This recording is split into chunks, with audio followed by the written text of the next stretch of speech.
Welcome to the next episode of the Amplifier podcast, folks. And today I have as my guest Mike Malatesta. Mike's a husband, father, entrepreneur, podcaster, and a self-proclaimed work in progress and dreamer. Mike's an entrepreneur who helped start, grow, and sell two amazing waste management companies. One sold for mid eight figures, and the other sold for low nine figures. He started his first company in 1992. 7 months after being fired from a job that he had dreamt that he would lead someday, that company.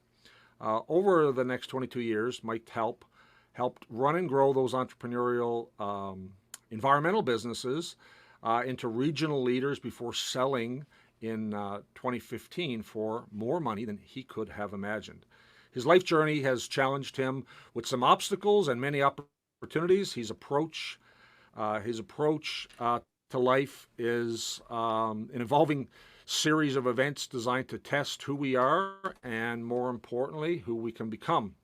His book, Ownership, How Getting Selfish Got Me Unstuck, is a philosophical memoir that reveals the secret to why so many entrepreneurs get stuck and how they can shift to get free once again.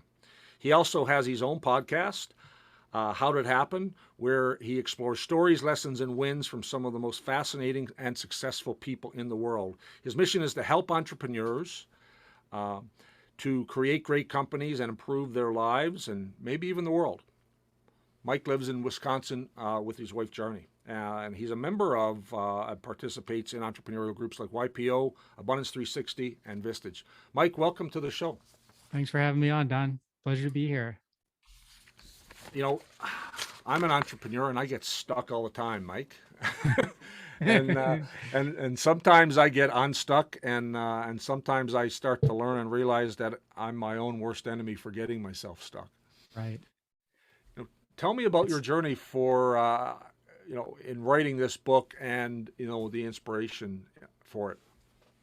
yeah, I'd say, well, I graduated with a degree in English, and I've always sort of thought of myself as a writer, but I never really produced anything that would demonstrate proof of that, Don.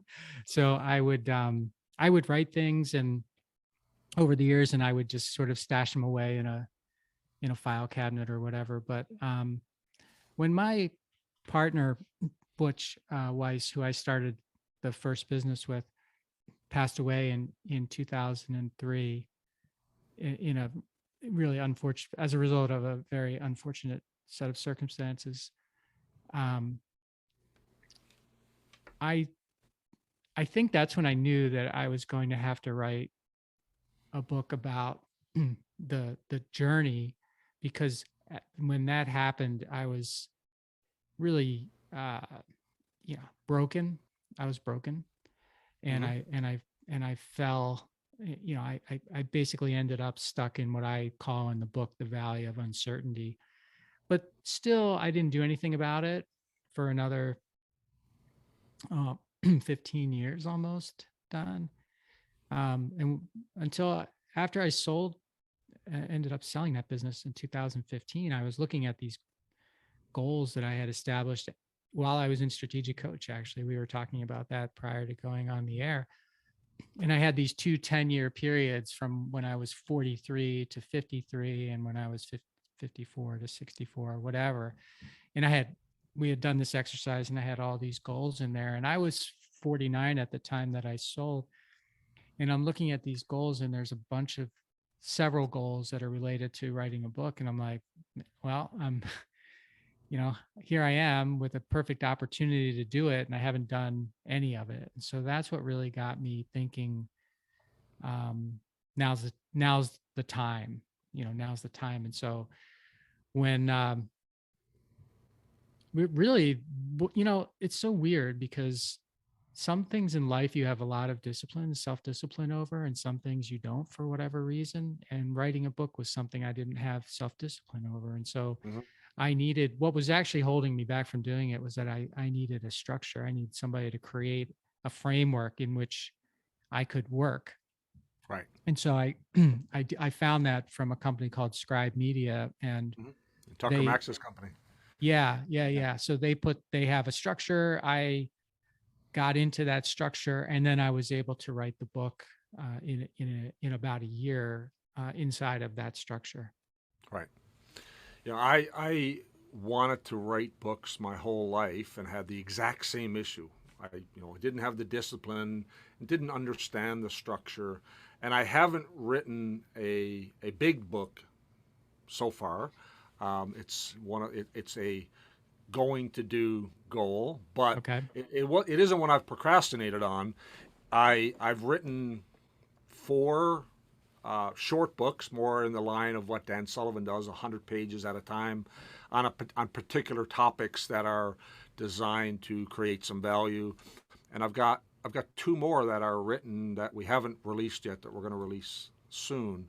But the the the big book, I know what it's going to be called. I know what it's going to be about. I just gotta make the decision when I'm going to start, and likely work with someone like Scribe to provide that structure. The small books that I write, and I try to write one every quarter or every second quarter. Um, they're more. I work within a structure and have writing help, and it's really more of an interview process. It's more like how Dan Sullivan does his books, Yeah. Okay. and sort of I learned that idea of come up with the structure. What do you want to talk about? Um, what's the outline? Almost like I write an impact filter kind of tool on what I want to cover in this particular topic, and then I develop sets of questions, and then someone interviews me, and then I work with a writer, um, and then I get a manuscript and edit it, and that's so it's a Oh, it's a really fun, rewarding journey. But I have a plan for a book called the Man from No Land Finds Home. The Man It's from No Land Finds Home. Okay. yeah. That's the big book. That's the big book that I will hopefully, well, I will, um, I will be writing it next year. I will be 50 next year, and that will be my big book when I turn 50. So Well, it sounds like you can write your big book the same way you've written your yeah, four no, and I almost six, will, I will. right? I'm just building up the solution image for what I want to cover in that book, and Okay. there's a theme in there about I've never felt like I belonged anywhere, and finding home is a really important part. I live on a different side of the country from most where I grew up and where my family is, and my wife is from another part of the world. She's from the UK, and so in that mix, there's going to be that journey, and that's why and some interesting, fun quirks. I often call my wife the Sassenach, um, if she's from Scotland, and we watch the show Outlander, and she's the Sassenach because each chapter in this new book is going to have a word of the week, because for 14 years we've been together, and she comes up with new words that she introduces into a conversation, and it's like speaking another language, and it's always a really fun interlude to a conversation, because she'll say some Scottish phrase that means nothing to me, and she'll say it 3 or 4 times, like she thinks I can't hear her. Um, and I can hear you. I just don't have any context of what that phrase means in what we're trying to say. And then she'll then use 4 to 8 other Scottish words that I don't know to try to help me understand it. And so over the years, we've relied on Google. We've relied on Google to look up what this phrase is and find out that it is a real word, but it's a Scottish phrase, and here's what it means. And so So so the where does Sassenach come from then? well, Sassenach is the term that the characters in this Scottish show called Outlander, the male lead refers to his wife, who is British, who comes into Scotland as an outsider. So she's the Mm, outsider, and the Sassenach is a means a lowlander, not a Highlander in Scotland, who doesn't speak Gaelic, and so there's a fun twist in there because she says all these Scottish words to me that I don't understand, but she's actually the Sassenach, and I'm the Outlander. Okay. Okay. Yeah. Got it. Anyway, Thank you for. but the point there is that you said something in what you were describing in your book around the journey, Hmm. and I think that's an interesting and really important topic around entrepreneurs because entrepreneurship is not a destination. Yeah. It's Right? one of the, it, when you go to write a book, you're always like, what do you want people to take away from this book? Mhm. So, and that's an easy thing to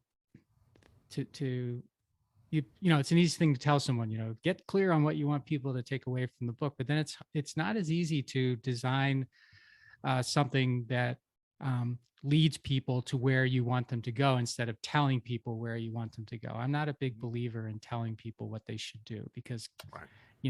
like I know, right? I mean, Yeah. I don't know what you Yeah. should do, but I know what I've done. And so, what I was trying to accomplish with the book was to really lay out the entrepreneurial journey as I see it, and with the goal of encouraging people to or entrepreneurs to continue to think big throughout the whole journey. Hmm. And I described the journey as in four parts, and the first is what I call the dream stage. Then there's the grind stage. Then for a lot of us, there's the what I call the break stage. And then there's that one that some of us get to, but most of us struggle to get to, and that's the breakthrough stage. Um, so, in the dream stage, Don, that's like when, you're getting it off the ground, you're putting the idea together, and like everything is going to work. You're just so Hmm. sure it's going to work. And you get You in, and have the perfect plan. yes, you have the perfect plan. Everything that comes up is gives you energy because it's probably the first time you've ever had to deal with it, and so you're like, yeah, and you just are so sure everything is going to work and it's going to be great. And at some point, for most, maybe not all, but most, if that dream begins to get whittled away by what's actually necessary to run a business, Hmm. all the things that you didn't anticipate in the in the dream stage, and that you transition at that point into what I call the grind stage, and that's when things that used to give you energy no longer give you energy. Things you used to be like, yeah, about, you're like, but worst of all, the thing that you were dreaming about becomes almost a distant memory. You can sometimes barely even express why you are doing what you're doing anymore because you just are getting walloped by all of these things and your confidence is getting whittled away, and Yeah. it's just hard. And the third stage, that break stage, so that's when that's when all of that weight of that grind, you've just taken it, and you don't know what to do with it, and it just drops you down into a place where you get stuck. um, Hmm. and then when you're there, it's a very initially it's a very uncomfortable place, but you can get comfortable there real fast, meaning Hmm. you just accept that what it is what it is. You accept that all of that all of the strategies that you had and everything that worked for you up till now no longer works. And a lot of times you're in there, at least I was, I'm wandering around thinking, how the hell did I get here? And whose fault is it? Like, who can I blame this on? Yeah. And and it just becomes a place where that's where a lot of the entrepreneurial journey stops for so many people. I thought I might stop there too, because I just didn't know what to do. And I didn't think that um, I wanted more of the same. Like Hmm. right. Hmm. But but the cool thing about being there and it took me a while to come up with this, but a cool thing about being there is, you know, you, when you're in the valley or you're broken or you're just ground to nothing or whatever you happen to want to call the place you're at, so, stuck, whatever. The cool thing is that if you're really honest with yourself and you're really willing to take on some self-awareness, you will discover that where you are is exactly where you designed yourself to be. And that's Hmm. going to be a bit of a hard pill to swallow at first, because that means all the responsibility for where you are is yours. And it's a lot easier to try to point it somewhere else or blame it on somebody else. So it can be a little hard to swallow, but it can also be the key that unlocks the door to breakthrough. Because if you can design a system so perfectly that it puts you into this place that you hate, that you don't want to be in, surely you will be able, with some help maybe, to design a system that gets you where you do want to be. So Hmm. I feel like that's the part of the entrepreneurial journey that uh, gets really hard for entrepreneurs to get their hands around, because you get into the green, get into the dream, grind takes over. You Everybody around you is sort of like, oh, you work so hard, they're all supporting this grind thing, and but nobody's saying, hey, you know Mike, um if you're at a place where you don't want to be, look at what you designed to get you there. And if that's not the place, then let's design something, because you're good at designing something, right? You're really good at Hmm. designing something to get you there. Let's look at a way to design something to get you somewhere else. And that's the breakthrough. Yeah. You know, everything everything that you've described has been my journey, and Yeah. I suspect it's a similar journey for many and most. I mean, the dream part is fun. Um, it's scary, but it's fun. It's energizing. You're going to go conquer the world. You have this great idea, and you're probably, starting it all. I mean, I know in my case, I mean, most entrepreneurs, you start it with a very small team or just yourself. Yep. Mm-hmm. And the grind is, what grinds you down to get to that, where people can stall. And the grind is so many things. I mean, it's, you know how to do all these things. I mean, there's a lot of entrepreneurs who are really solopreneurs, right? Or near solopreneurs, and they haven't developed. They've got great ideas, and they take on risks, and they can sell, and they've got the ability to deliver. Uh, but then they start taking on, you know, a team, and if they don't know how to hire and select, and they don't know how to figure out how to put the right people in the right places with the right attitudes, what you actually hire for are people who have skills to do something, but Yeah. don't necessarily have the right mindsets, the right tie to values and culture. And all of a sudden, you're fighting this river of bureaucracy and different mindsets. And I just remember, when parts of my business got into the grind, I'm like, well, this is easy. Why can't you do this as good as me? It's so And common. went, Yeah. and why can't you be as passionate? And I remember thinking, why can't these people who are so energetic about how good they are not get it done and not care as much as I care? And then I realized, and I don't know who said it to me along that journey, Don, no one's going to care about your business as much as you. Mm-hmm. And so, and it was like, yeah, I guess that's probably something that I need to at least contemplate. Why wouldn't you? But um, and and if they're not as good as you, can you get them to a place where you can and clone yourself and create systems and processes to make things scalable, to take whatever made you great and try to replicate it, even if it's at 80%. Um, Well, but can I jump in there for a yeah, second? Because please, yeah, go ahead. yeah, so this is what I struggled with for a long time. I would invest in people meaning I would Mhm. hire them, but then I would not invest in the person, meaning teach them what I Mhm. actually wanted them to do.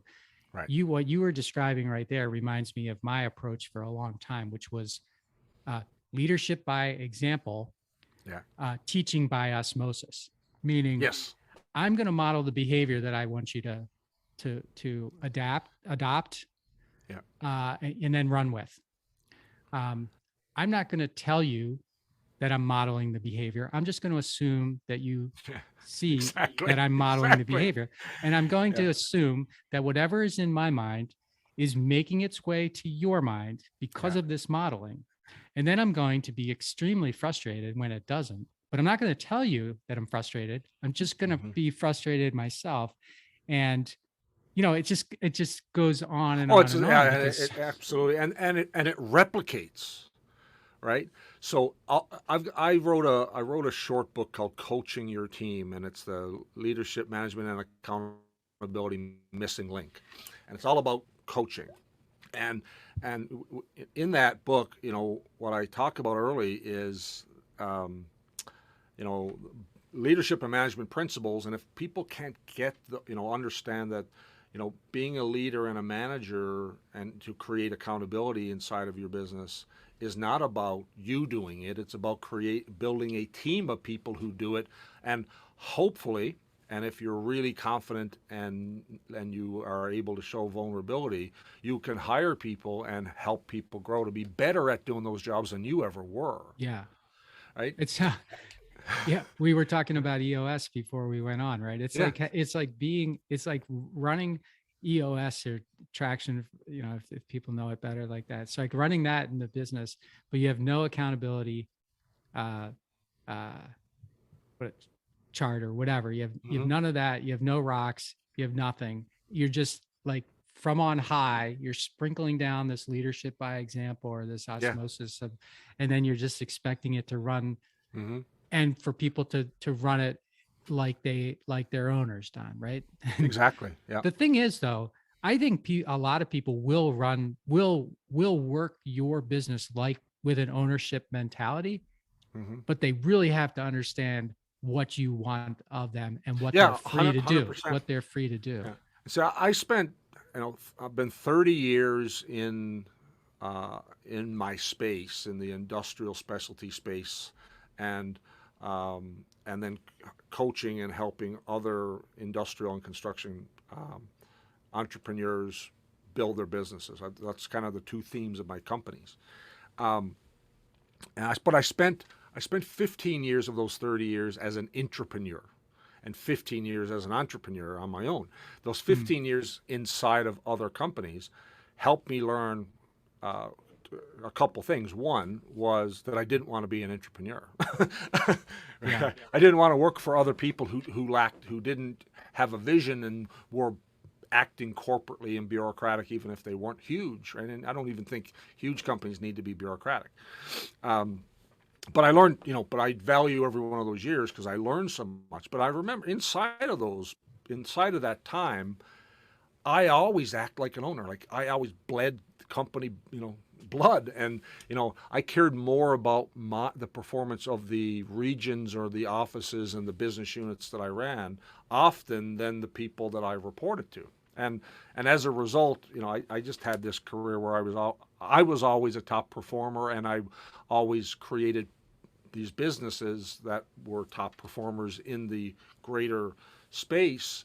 And so when I became an entrepreneur, I'm like, well, I need people who just did what I did when I was an employee, who are just super top performers who care as right. much as anything. But that's not necessary. That doesn't happen, you know, just because you say that's what you want. No, it And doesn't.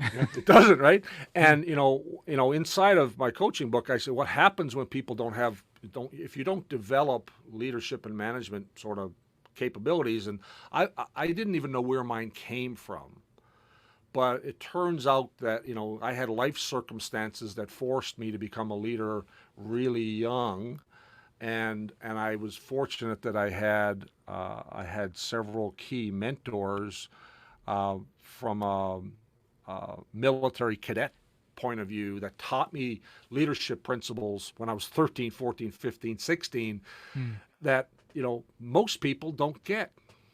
Most people don't get that, and they've got to learn that later. And so I learned it early, and it just without realizing it, it wasn't that that's who I was. I learned it. I just happened to learn it 15 to 20 years earlier than a lot of people, and I didn't even recognize that I learned it because I thought it was just intuitive. Well, yeah. Right? But It, it turned out that I learned it really really early in life, and that's sort of why when I was in my 20s and I was a young manager, it was just for me it was just organic to do that, to care it more than anybody. And but along the way, it's one thing to be that, it's another thing to recreate that in others. And along the way I became the chief problem solver, the person that everyone went to for all the answers. And the organizations grew because they could come to me, I could tell them what to do.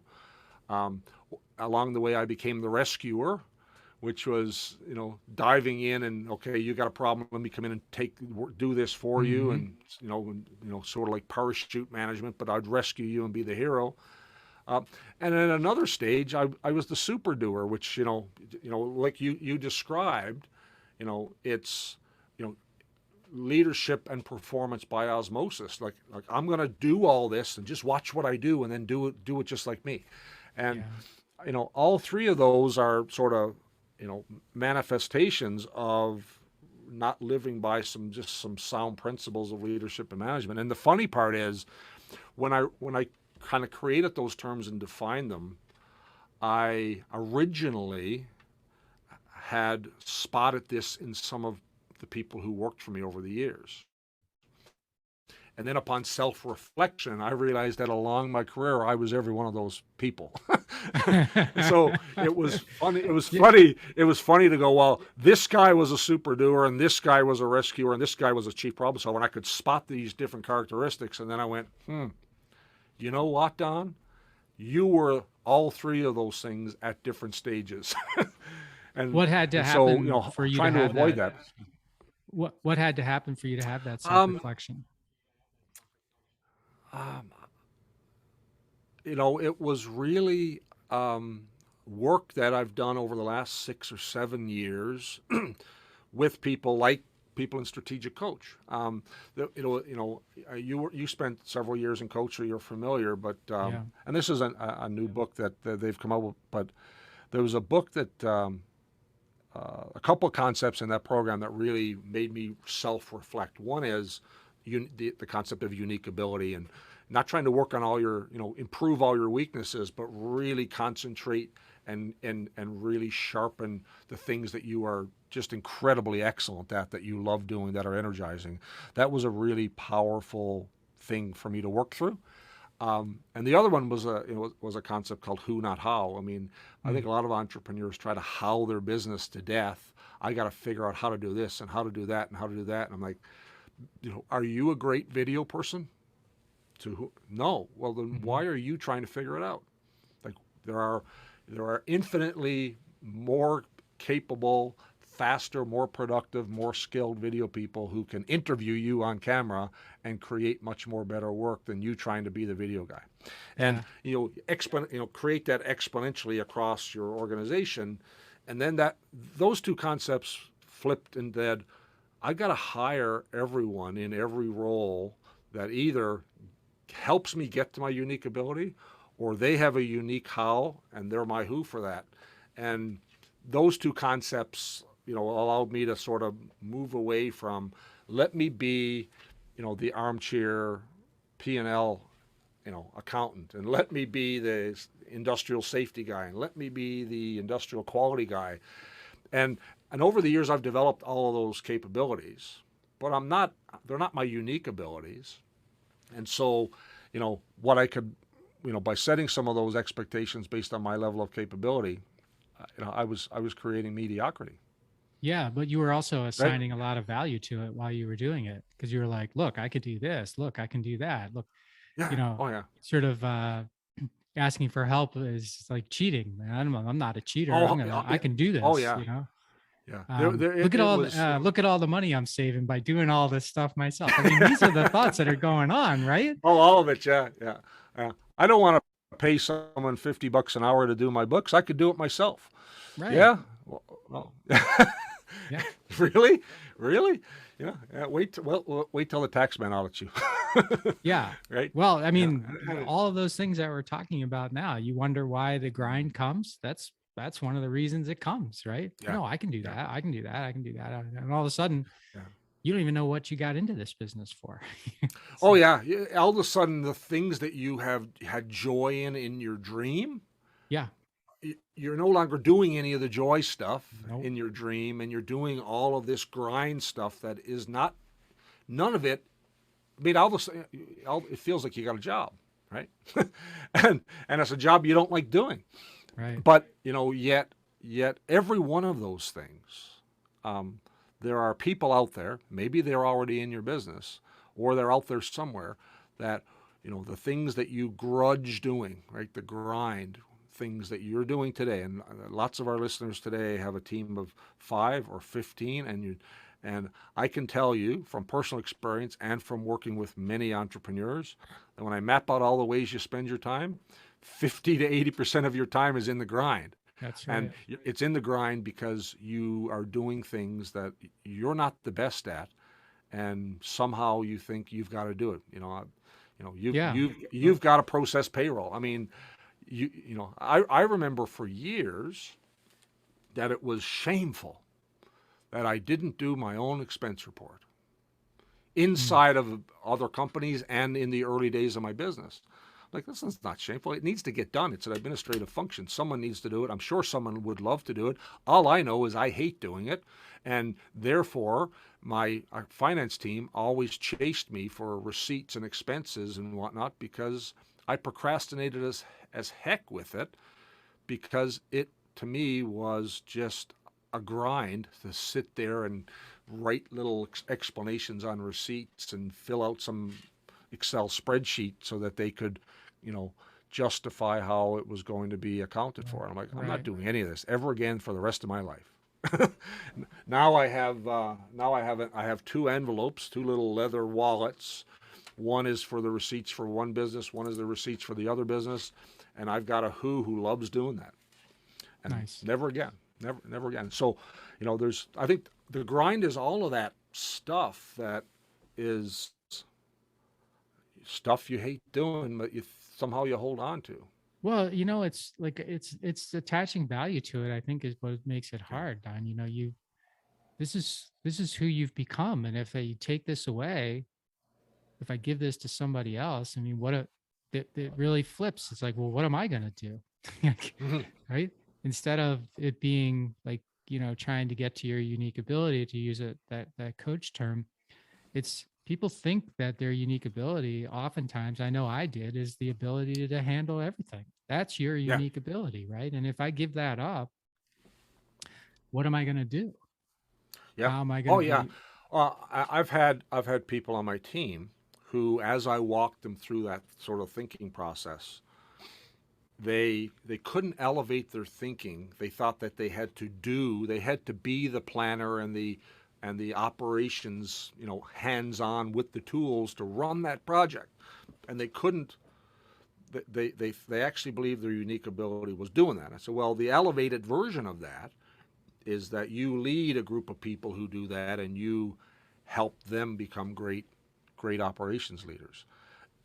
If that's what you want to do, if that is what would give you passion, is, for me, I realize that, my own focus needs to be on innovation and on strategy and on messaging. Those are my unique abilities, and Hmm. that's why I have podcasts. That's why I do video. That's why I write books, because the messaging is key, but its strategy is baked in there, and innovation and finding new exponential ideas. Um, those are the things that energize me, and I'm really good at it. The but the minute that if you don't realize that, and you think, well, why aren't you out, in the field with that industrial crew? And so, well, I did that for 15 of my 30 years in this space. But that's not where I create the most value. Right. And but helping people elevate their thinking, that make a decision. Do you want to be the doer, or do you want to be the leader of doers? And you don't have to, you can elevate yourself from doer to leader of doers by imparting knowledge and coaching and training and development. And that's another way that you can sort of elevate your contribution. Yeah. But I think you got to find passion in, because I personally find love and passion and joy in watching my people grow and succeed. But if you don't find that, that's where you find energy. Like when I see one of my team elevate themselves to a new level of performance, and I know I had something to do with helping them get there, that's part of the journey in the entrepreneurial journey that I enjoy probably the most. Better than winning a big sale, better than a strong P&L. Watching people grow is a really fulfilling thing for me. I love when they grow when I had nothing to do with it too, Don. Oh yeah, 100%. Besides opening the door to them being a team Yeah. member, I had nothing to do with them seizing the opportunity and doing something I never would have imagined that they Yeah. or they wouldn't have imagined that they Yeah. were capable of doing. That's for me has always been like, wow. Like that's a great Yeah, it's byproduct of what we're doing. it's almost like, you may get the wheel turning, but all of a sudden they have this exponential growth. Like, I had nothing to do with that, but there's some little piece. I was a spark there somewhere maybe, but what they're doing now, this is far better than what I could do. It's definitely not what I taught, what I was involved in teaching them. Yeah. And those are really, really, really rewarding things to see those, your team really find their own acceleration. And it might have come from 100 sources, but a lot of that energy came from within somewhere, right? Yeah. Yeah. And, recognizing that is tremendously rewarding for both the team member and for you, the Mm-hmm. entrepreneur. And just like for me, it's always been about, even like my subtitle in my book is How Getting Selfish Got Me Unstuck. And Mm-hmm. I use the word intentionally, but there's a whole story to that. But, you know, sometimes I see, when people start focusing only on their unique ability, they tend to do less caring about Right. other people too. And I don't think you can ever let that go if you're going to be No. successful. Number one core value in our business is family first. And I Mm. define family as everyone in the organization, as, care for each other, take care of each other, because we spend, in terms of waking hours, the people that you work with, you probably spend more time with them often than you do your own immediate family. And Yeah. Yeah. right. And Yeah. so, When you take sleeping out, you definitely do. yeah, so family first is about caring for each other. That's our number one foundational core value. And anyone in our business who doesn't believe in that, doesn't live that, exhibits, that they're against that, they well, now we filter out for it, because long before I really defined that, I believed it, but I didn't necessarily have a way to hire for that. Yeah. Now we do. Now we've got those tools in place to seek out, attract, and repel people who don't believe in what we believe. But caring uh, is so important that, inside of my unique ability, inside of all of our teams, like if you're being selfish and careless, I think that is a recipe for disaster. If you're being selfish because you need to do certain things to take care of yourself, so that you can you can create more benefit and value for all those who are, that you care for, then I think that that's the right formula. Yeah. Right. Yeah. That's exactly where I'm at. Yeah. It's, this was not, I always put self-care last. Like, I was so busy being busy that eating right and and exercising and meditating and doing some things that were about keeping myself healthy, fit, and focused was always like, I got to try to fit this in at 9 o'clock tonight. And by 9 o'clock you were too tired, and I had to flip the script on that. And I said, you know, I got to be selfish by the first thing I do every day is some self care, so that I can have the energy and the health to take care of my immediate family, to be there for my team, to look after the people who are, in the sphere of influence that I care about. And there's still people today that I explain that to, that they go, yeah, I don't have time. I don't have time to Mm, be selfish. But you know, but I think it's really important to to to kind of flip the script on that, because if you're the leader, um, and you're not being selfish in certain ways, I'm using the example of self care, but I'd like you to explain a little bit more, because I actually wrote down, you know, explaining this from the point of view of being a selfish leader for the benefit of others. yeah, I mean, I think I can cut right to it. I was trained, conditioned.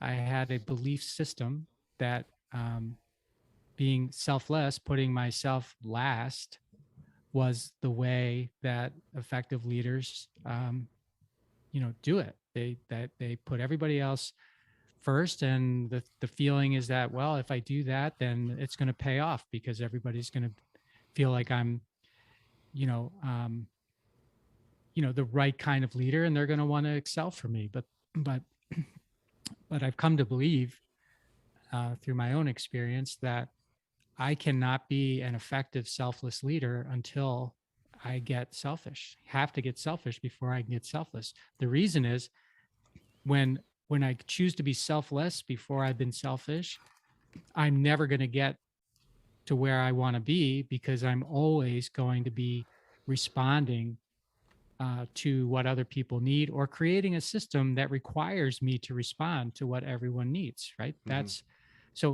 That's not really being selfless. That's being selfish too, but it's being selfish to avoid what you're supposed to be doing, Right. as opposed to being selfish to get clear on what you want to be doing. And again, getting back to unique ability, um, you got to be selfish to get to your unique ability. Mm-hmm. Um, because it's often not clear, and it's often not easy, even once you decide what it is, to realize and be able to convey to people that the more time I spend doing these things, the bigger future we're going to have together, the more Mm-hmm. opportunity that everyone is going to have, the more the needle is going to move. When we get wrapped up in selflessness, we're not moving the needle the way it needs to be moved. We're just manipulating its movement. And I just, I mean, that's how I ended up in the valley, by being selfless before I was selfish. So Right. that's what it means to me. Mm-hmm. Yeah, yeah. I think there's so many themes in there around, the inside of unique ability, and I thought about, as you were speaking, I had to learn the selfish act of protecting my time, and it had there was coaching and teaching went in there, because I had everyone in the company. I was being seen as the chief problem solver, and there were certain people in the business who, for a variety of reasons, from an accountability standpoint, they even though I've always said it, that they were empowered to make decisions, they wouldn't make decisions. They wanted to talk to me, and so somehow they would be validated and protected by, I told Don what I was going to do. Don said yes. If it doesn't work, I guess Don's accountable. And so there was all these, I want to talk to you about something, and they were always wanting to talk to me to get answers and to get approvals. And so I changed a couple things, in learning to be selfish to help them grow and to kind of create accountability. And I said, I don't take any meetings unless you show me your thinking beforehand. Tell me what the meeting's about. What you've worked on, how far along you've taken this idea, and what your suggestions are. And when my approval wasn't required, I stopped giving approval and I asked for recommendations when we met. And all of a sudden, the, the, there was over time, I wasn't getting everyone in the company wanting to meet with me for a half an hour 3 times a week to you know uh, because it was creating accountability, and it was creating, well, Don's not going to give me approval, he's going to ask me for a recommendation. And then it was really, I worked with and it was really a coaching mindset. I worked with a really great coach's coach out of New York. His name was Keith Rosen. I don't know if you've ever met Keith, I haven't. but Keith really taught me to stop being the chief problem solver answerer and to just use questions as opposed to giving answers in the way that I was doing that. And it was a really helpful way to be selfish with my time. And um, a unique ability you mentioned earlier. It's you have to be selfish. I think you got to be super intentional too. Hmm. I think Yeah. there's a major intentionality in, I'm going to be very intentional to get rid of some of these things, and all of a sudden, assigning away responsibilities, how you hired, all sort of flowed from being selfish to free myself up to get rid of a lot of those things. I think that's something that a lot of entrepreneurs struggle with because they hold on to all of these should do things. There's 6 people on the team, and you're sometimes doing some sales and sometimes doing some accounting and sometimes doing some project planning, and really, it's all things that need to get done in the business, but not necessarily recognizing that 70, 60, 70, 80% of what you're doing are things that you're not the best person to be doing it. And I think there's another component to that too, Don, and that is that, you oftentimes, this self-awareness thing that we've mentioned a couple of times, oftentimes, that is not something that comes naturally to a lot of people. And so Mhm. this, between that and this osmosis and this, I want you to do this, but you're not doing it. I think a lot of times too, we can create systems, environments in our companies that where people don't feel safe to do the things Yes. you want them to do, because we've conditioned them to either come to us for validation, which they Hmm. do. People love to come to someone Yeah. for validation, get Don's approval. That way, it ain't on me if this doesn't work. Um, but they're also, they watch what's happening too, and if somebody does something on their own and and it doesn't work out well, and the response was, well, why did you do that? People are like, I don't want to have that conversation. So it's, we kind of reinforce that stuff ourselves. And even from a thinking standpoint, how many times have you been around entrepreneurs or executives or whatever, and they're describing something that isn't working in their company, and they talk about the people or person pejoratively? They Hmm. dismiss the person to appear. Well, Right. do you think that you can dismiss a person to appear, and that's not something that you're showing, inside of your business? You don't think people are picking up on that? Yeah. Just the fact that you think to say that to someone else that you think is a peer, or you identify as a peer, as if there's this, I'm this person here and I'm totally different person here. Like at work, I'm supporting everybody, I'm doing all this, I'm coaching. And then when I get in front of, I get in a CEO group with Don, I go, can you believe how dumb so and so was? Hmm. You can't do that. You can't No. separate that stuff. No. And here's a truth bomb. I'm guilty of that in the past, right? I've found myself at a few different points in the business where I was super frustrated Mm-hmm.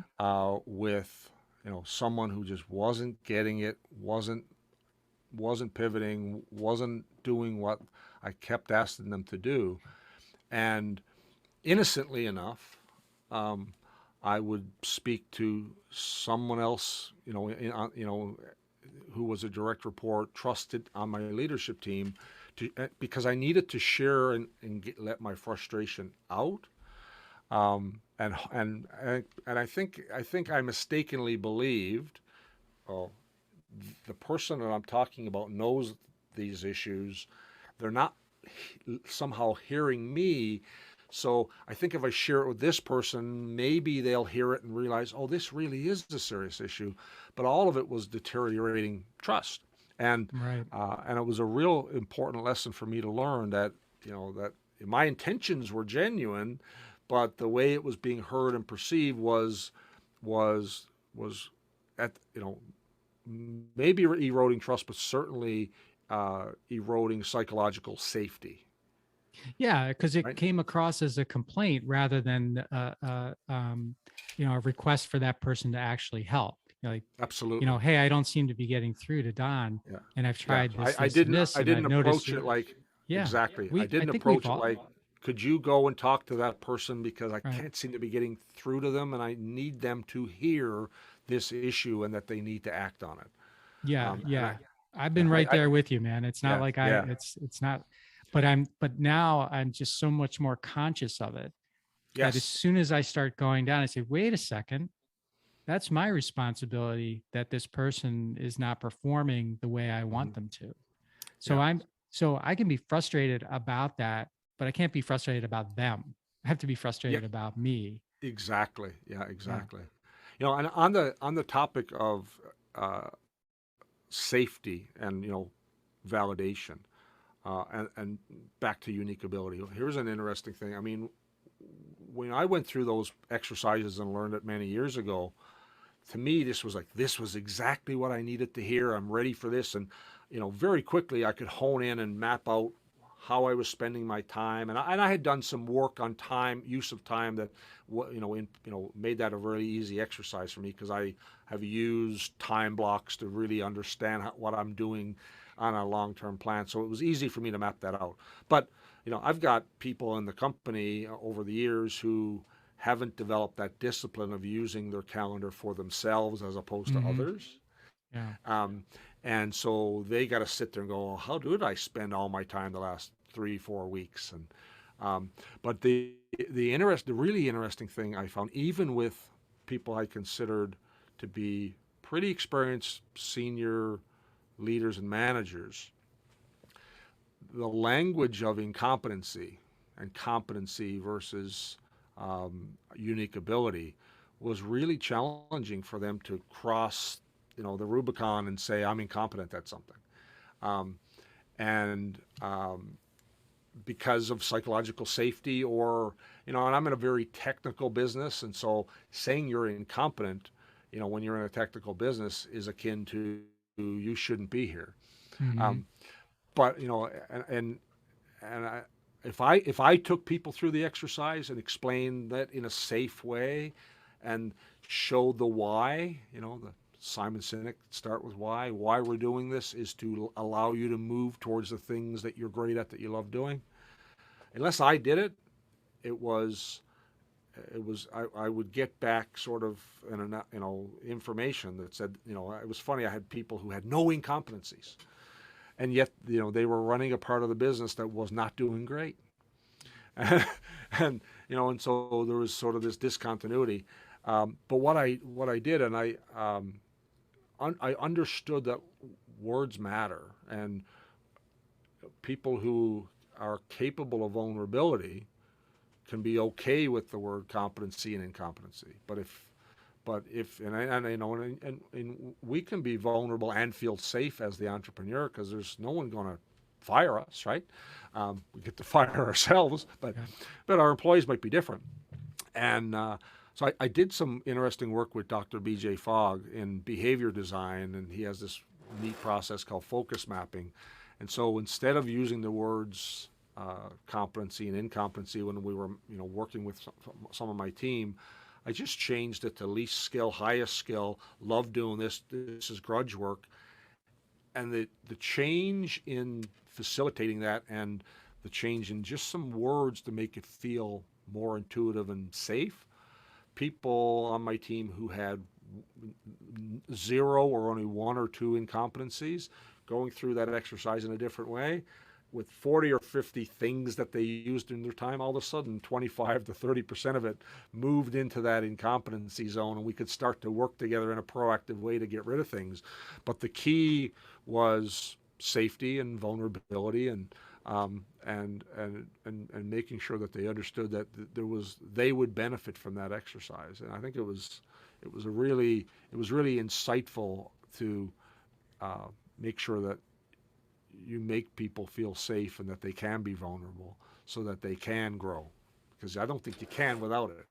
Yeah, and when you said words matter, that's been one of my things for a long time. I think too many leaders, and I'll put entrepreneurs in there, do not have they do not have a sense of how much the words that they say matter. What comes out of their mouth matters. Mm-hmm. Just like we were talking about earlier with, you get with a peer and you say something you would never say in front of people. But the fact that you would say it means that it matters, right? Mm-hmm. And um, that's one of the hardest things about being a leader, is really, really recognizing that when you say something to someone, they're not processing it most of the time the way you are. So 100% of the time. if you I call would say. someone incompetent, for example, to Mm-hmm. you, that just might mean, hey, I'm just telling you the truth. We need to Yeah. work on that. Right now, it's an incompetency. They might see that as like the most self-defeating thing that you could ever say to them, and they'll never, Oh yeah. they won't come Yeah, back well, from it. but we all went to school in a school system that graded you on Right. competence, right? Yeah. So, you know, the kids who were incompetent in school were the kids who got 40s and 50s on their exams. I'm not one of them. You know, I've got straight A's. I'm not incompetent. Well, Right. but you're incompetent at doing these six things, and it's not a judgment like in school, but understanding the context that we all grew up in this Western education system that ranked us, Yeah. Yeah. Yeah. right? Yeah. Right? Yeah. So instead of incompetent, it's like, you're just not where we need you to be Yeah. yet, Yeah, I just, in the or, way that I work with my team now, is it's just a quadrant that says my least my yeah, I least like that. effective skills, highest effective skills, activities I love doing, activities I grudge doing, and stuff that's in the quadrant that says least effective skills, grudge work, that's the incompetency bucket, Yep. right? I Yep. hate doing it and I suck at it, Right. right? Right. Right. Right. and that made it fun and more comfortable. And then it was like, okay, now let's get rid of this stuff. Let's figure out, because the funny part is there are people in our organization or people that are looking for a job that if you gave them that job description, they would go, "Oh, I would love that job." Yeah. And, Or yeah. and you and I can't imagine that someone would love and be excellent at doing the stuff that we hate and suck at, Right. but they are out there. Um, and my assistant Mallory, she loves doing stuff that I suck at. Mm-hmm. Right, and that's why that relationship, that what we call, I call it our entrepreneurial partnership, right? I'm the visionary and she's the person who keeps it all organized and tells me what I should be doing. And she, in most ways she manages me, and and the reason it works so well is because all the things like keeping me organized and administrative work, and figuring out where I need to be and how to make it more effective. Like I want all those things, but I'm not great at them, and she is, because and we, my friend and mentor Kathy Colby, looked at my instinctive profile and said, "Here's the kind of assistant you need, Don." And I went out and found that person, and it's Oh, been a nice. really great relationship.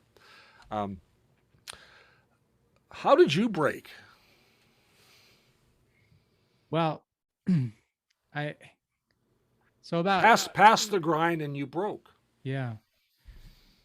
Yeah. So as I mentioned, it was the sort of the final straw on that was when my partner Butch passed away. So that was about 11 years into the business, Don, and we'd been through, some really nice growth. We probably had 50 team members at that point. We were probably doing close to $10 million. We were making money, and um, but I was, and we had some really good stuff, but we also had some real, you know, thrown for loops along the way too. But I think Mm-hmm. the biggest thing was that even though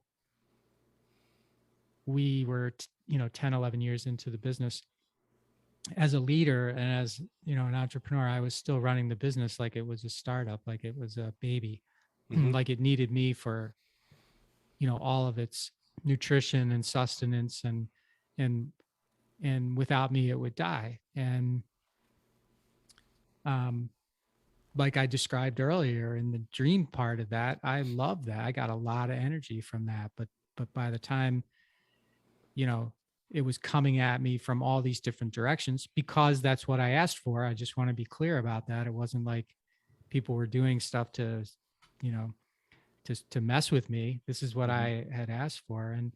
And when Butch he got burned very badly in a fire at one of our facilities, and then a couple of days later he passed away. And when that happened, just the weight of everything that I had been designed, to run the way it was, that I wasn't liking, and then he being gone.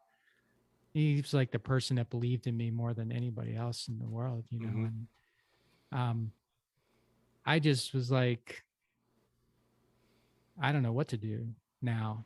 And that's what broke me. That's what put me in this valley Mm-hmm. of uncertainty, as I call it. And it took me a couple of years to get out of there. And we've talked about some of the things that sort of shifted in me to realize that there was a future, that it didn't have to be like this, going forward, which is what I thought it would be initially. But I think a couple of things that really, so that's what got me there. A couple of things that got me out of there was, um, all along, I had confused the notion of responsibility and being responsible. So I had, including with Butch's death, I had uh, almost everything that ever happened, I felt like I was responsible for, meaning that it was a reflection of me, particularly the things that didn't go well.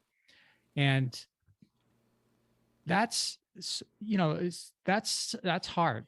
When you feel like everything is a reflection of you, it's difficult. And I had to shift my thinking to, I have responsibility for everything that happens, but I'm not personally responsible. In other words, it's not a reflection of who I am as a person.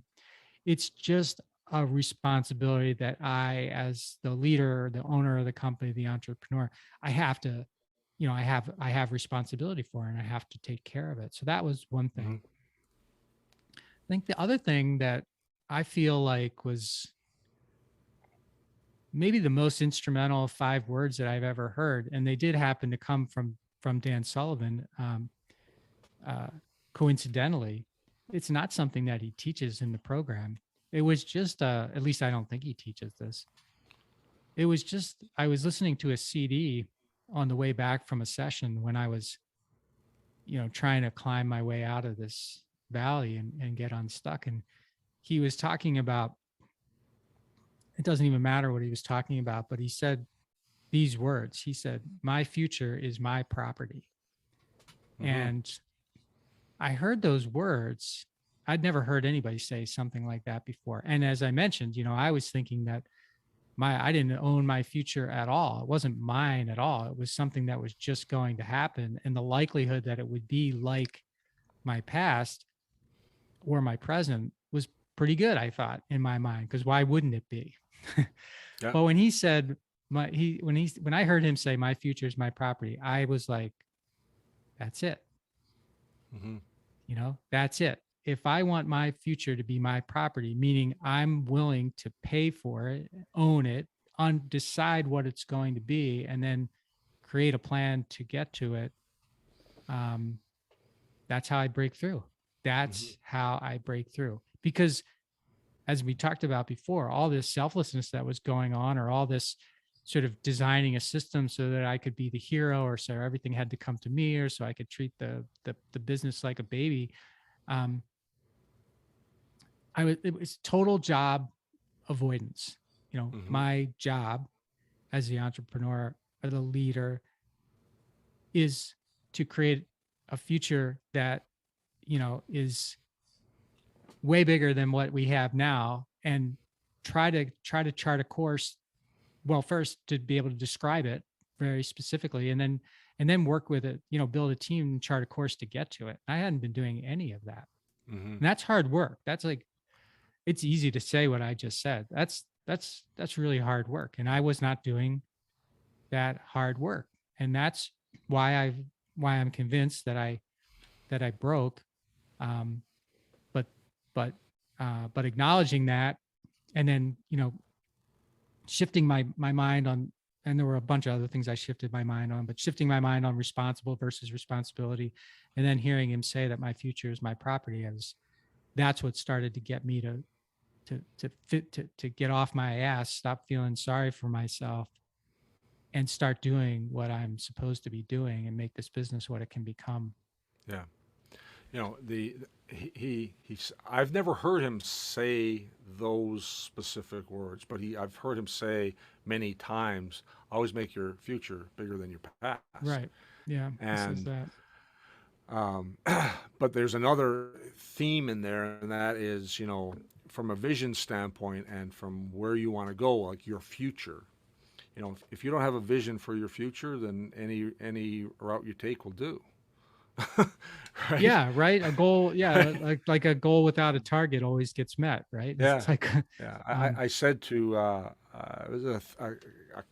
it was I was exchanging some strategy and tactics quotes with one of the ladies on our marketing team, and I was trying to get across the message that, it sounds like we're involved in a bunch of tactics here, but we're not quite connecting it to the strategy. And it was you know it was Sun Tzu in The Art of War, and he said that, strategy without tactics is the slowest route to victory, and tactics without strategy is the noise before defeat. mm, And I think you need both. You need a destination, and you need to have a plan to get there, and it needs to be implemented. And as leaders, we've got to make sure that that's all in place. Some of it we design, some of it we have people design, but in the absence of that, any destination and any route will do, right? And I yeah, think there's, that's where a lot of entrepreneurs can end up. yeah. I mean, you don't, when you don't know what you want, it's unlikely that you're going to get it. So why Yeah. don't you spend some time, instead of spending all your time complaining about why you don't have time to do, this, that, or the other? Why don't you just commit to figuring out what you want, and then, um, get a little bit selfish about putting some structure around that, and then get selfless about having your team help you get to Hmm. exactly what you want, because it's going to be good for them as Yeah. well as for you. Yeah. Mike, um, how do you help people today? Well, I think I mean, I feel like I help people a number of ways. One, I help people, with my podcast, How Did It Happen? Because there I'm really looking to dig deep into stories of success, and I want to get to the root of how they happen, but even more than that, why they matter. Um, and I want people listening, all of whom have greatness inside of them. I want my guests and my conversations with them to inspire, activate. That's the most important thing, and maximize that greatness. If you want to be something more than what you are now, whatever that is, and one of the people that I have on, um, unlocks that in you and activates you to do something about it, then, that's like amazing to me. So Hmm. that's one thing. I've been fortunate to, help over 100 entrepreneurs so far by investing in their companies and helping in other ways as I can to support their journey. I mean, I feel like that's really important work for me Mhm. to help people achieve their goals, build big companies, make opportunities available to a lot of people, and who knows, maybe make the world better while they're doing it. Um, and then it was weird, Don. So I wrote the book, um, Ownership, and it came out in at the end of November 2021, and I wasn't thinking about this at all. It's like a strategic byproduct, to use another coach term, but Yep. people read the book and they said to me, "Hey, do you do, coaching for entrepreneurs?" And I'm like, "No, I don't do coaching for entrepreneurs." Um, but I started thinking about it, and when people are sort of asking you for something, you begin to think about it. And so now I've got ownership coaching, and so I help um, entrepreneurs, imagine the futures they want and make them happen. So I've got that going on, and I've got my hands in a bunch of other things as well. But those are my main points of focus at the moment. So, author, podcast, investor, coach, Yeah. and as an entrepreneur, always trying on some other new hat that you haven't quite defined yet. Yeah, yeah. I mean, I'm in the middle of trying to buy another business now too. So there's yeah, I'm I'm out there. The journey, you can reach, I think that's the point in the entrepreneurial world, particularly once you get out of the grind and you get past the break, you have the break and you get a breakthrough. The journey is no longer one destination; it's a waypoint, and then the journey continues, Yeah, right? yeah. Good way Because to put it. Yep.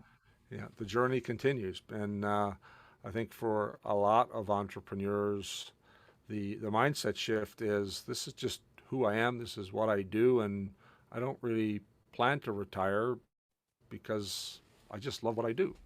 When you can get to that place, then the journey just continues on, and as you set goals, they become destinations, and then it's just a waypoint for the next part of the route to take to get to the next destination, because I think the fun in the whole thing is the journey. Yeah. And there's if you can continue to make breakthroughs that impact, that create bigger futures for you and impact other people positively, why would you retire, or why would you take yourself out of commission? Yeah, and Or I think why it wouldn't you depends do on, that? yeah, I think the concept of retirement is because you don't love what you're doing and you want to be able to stop and travel and have a Yeah. life after work. And I'm like, well, why not have a life while you work? And Yeah. I think that's the unique advantage of having entrepreneurial freedom is you can do all those things, but you've got to figure out how to be happy and find success. And that the breakthrough portion is, I think, where that comes from. Yeah. Mike, how do people find you? The best place to find me, you can find out about all the things we just talked about on my website, which is my name. It's Mike Malatesta. That's Malatesta.com. Go there. You can check out everything I do, and you can connect with me there as well if you'd like. Sign up for my newsletter. You can do anything you want there. The book's on there, your podcasts are on there, Yep. your contact information is on there. I spent a couple hours on that site before the show, just getting ready for our chat. So good site, and I encourage everyone to go there. We'll put Mike's website in the show notes. And Mike, thank you so much for coming on the show. Don, it's been a This pleasure. is Great conversation. Thank you. absolutely wonderful talking to another entrepreneur who has been on a journey and it continues.